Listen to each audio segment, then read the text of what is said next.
Hello and welcome to another modelling video. This is Alan from the Mokanaman at YouTube.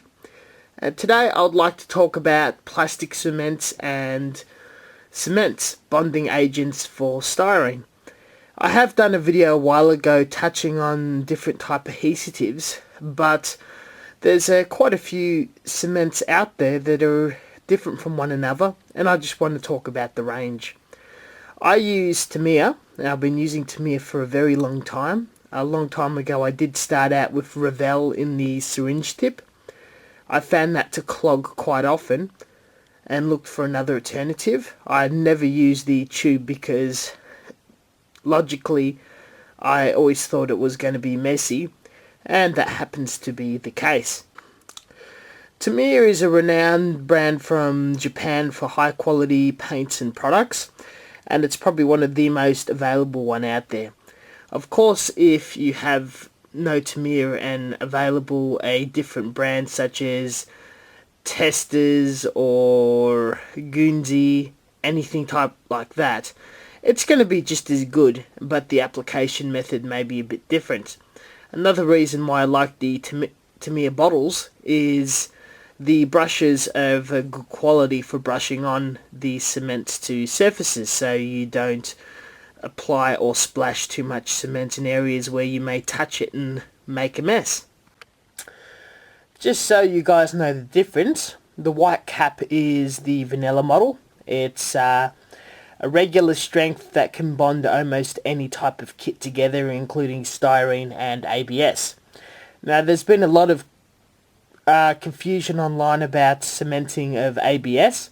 It does have a high content of styrene in there, but since there's another foreign plastic or chemical in there, it's a bit more difficult to glue together, so extra cement needs to be applied.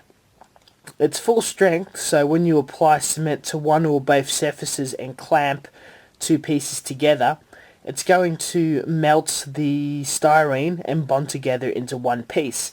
Sometimes a reservoir of cement will stick out from the seam that you're able to sand back, though this only applies to very well engineered kits, and older kits will still require filling with putty. There is another bottle design that's half the contents of this in a orange tip and hexagon shape. It is the same product, yet only half the amount. I do not recommend getting that as the brush isn't of best quality. I have owned this in the past.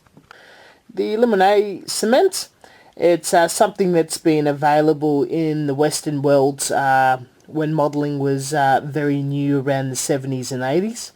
Unfortunately, in England, which was produced by Humbrol and Airfix, this is a sort of very similar to lemon or citrus degreasers, and it has a lower fume emission, so people who are very fragile or allergic to heavy fumes can use this a lot more easier. And this was initially banned because kids liked the smell of it and started drinking it. For some reason it's appeared on the market again out of Japan. I suppose warning labels not to drink it. I've had this used by people who are very sensitive to fumes, and some of these individuals even found regular Tamiya cements to make them a bit dizzy. After using this, they found the fumes not to be anywhere near as harmful to themselves. So if you're a bit fragile to fumes or you're worried about your family, this is the best stuff to use indoors. The smell's not too bad, but I wouldn't recommend inhaling it. Extra thin mode.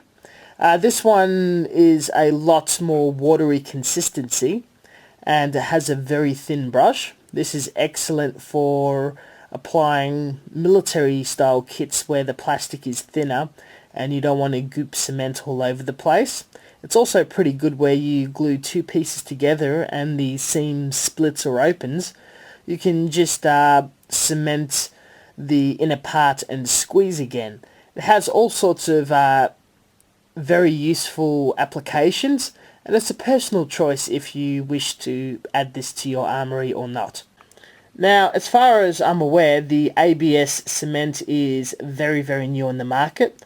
I've bought this specially for reviewing today and tried it out on both styrene and ABS. It does not recommend applying it to styrene, and I've done so, and the piece did not glue together successfully. With ABS, it is actually quite interesting and completely different to what we're used to with cement. Once you apply on both sides and clamp together, soon as you clamp the two pieces together, you cannot move it, as it creates an instant bond. If you do move it or pull it apart, it'll dry instantly and it won't be able to clamp again, so you would have to reapply the cement. The fumes are very, very strong. It dries and behaves completely differently to normal cement, but if you're working with a lot of these newer Bandai master grades, high grades with a high count of ABS parts, this you may also want to add this to your collection of adhesives and tools. This concludes my talk on the Tamiya line of cements. I hope you have found this interesting. There are other type of cements such as plastic weld, which are of a higher and stronger concentrate than the Tamiya stuff, and there's other that has different and interesting application methods. I have not explored these yet, though this is not the limits to the hobby industry in cements. Also, may I add, other brands of hobby products may not have this whole range as Tamiya does, but who knows what the future may hold. Thank you very much for watching, and until next time.